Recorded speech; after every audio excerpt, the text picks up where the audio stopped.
People are upset, saying that this is an example of xenophobia and racism happening in Japan. But is this really the case? Things are actually a little bit more complicated than what it seems. Let's have a look. Hello world, this is Dean from Japan. How are you doing today? So as our borders are starting to open up, Japan is starting to see more overseas tourists coming in, and our TV crew is busy making sure to interview foreigners and ask them really important questions, such as what do they think about Japanese people still wearing masks? おかしいと思う。誰もいない芝生の上で男性が一人しかいないのにマスクをつけていたんです。Our TV also loves to show what kind of crap tourists are buying in Japan, but a little clip has been going around online, which was posted by a person who claims to have encountered racism at an avocado restaurant in Harajuku, Tokyo. Let's have a look.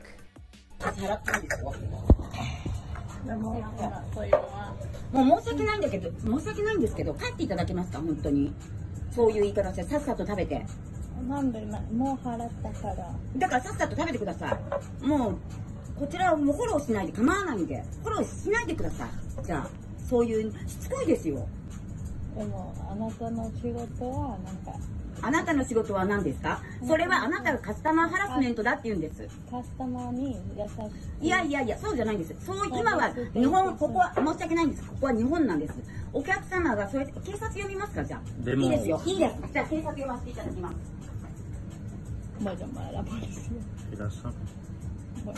The customer doesn't speak Japanese fluently, yet she's trying to speak Japanese, and the store clerk isn't trying to communicate at all.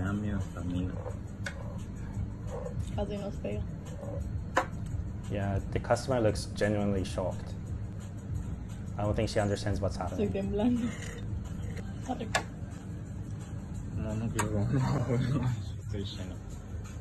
The customer service may suck, but the food is good.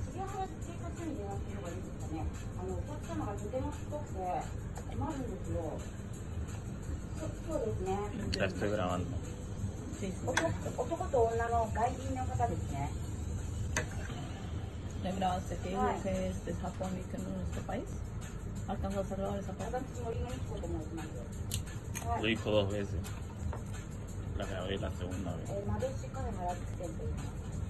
I can see that the store clerk feels like she's being wronged, but the customer looks genuinely terrified. I don't think there was any excuse to treat a customer that way, but let's break down the video. So the owner of the store, or the shop clerk, she first said, "Please leave." Then she said, "This is Japan." So she said, "Please leave," as in, please leave the store.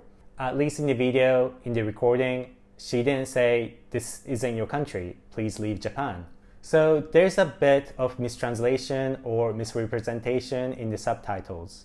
But I think the store owner meant to say that you can't do whatever you want because things are done differently in Japan. So Harajuku is a very popular place with tourists, and the thing is, when I was living in Japan, I did meet some non-Japanese people who said things like they sometimes get on the train and not pay the fares. So they would sometimes go through the ticket gates without paying, and when they get stopped by the train officers, they would pretend that they didn't understand Japanese. What? I don't understand. So I'm not saying that everyone does this, but you could understand that in a place like Harajuku, where there are many tourists, there could be annoying customers like that who play dumb or who pretend that they don't speak English or Japanese. In places like Kyoto, people are already complaining about tourists chasing after Maiko, an apprentice geisha, and these tourists are being labeled as Maiko paparazzi. People are saying that the woman calling the police is an example of xenophobia, and according to the poster, this is what she said.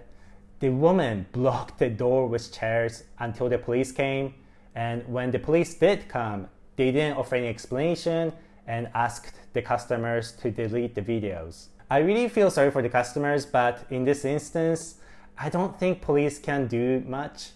It's obvious that there's been a bit of misunderstanding. People with too much time on Twitter actually checked the store's menu, and they found out that while the Japanese menu said, if you follow the store on social media, you can get as many refills as you want.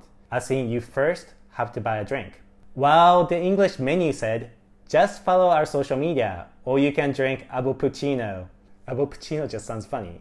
But the customer herself said that she took the drink after following the store on social media. So you could see how the store owner thought that the customer was stealing drinks. The owner sounds like a person who is unreasonable. それはあなたがカスタマーハラスメントだって言うんです。 It's the store's fault that the menu was mistranslated. The way she handled the situation was not okay. In Japan, customer service is very important. And it is often said that お客様は神様です。Which means that customers are like gods, so you should treat them accordingly. And again, people with too much time on Twitter went through the reviews of this store and found this one customer complaining that the price doesn't match the value. To which the store owner replied by saying, this pursuit toward cost effectiveness is what poor people do, and we would like to go against it. Perhaps you should look at yourself. Whoa, man. I do have a little bit of sympathy toward her, just a little bit. I think with a lot of these specialty stores, especially vegan stores, store owners could be very fussy and have some weird fixations. Some Japanese people were making negative comments about the fact that she had a tattoo, which is very uncommon in Japan. Even if this was a case of racism, I don't think it was the worst form of racism. But what I thought was really cool was that many people online were supportive toward the customers, and I hope that they will feel better now. What did you think? Please let me know in the comment section. Thanks for watching, and I'll see you very soon.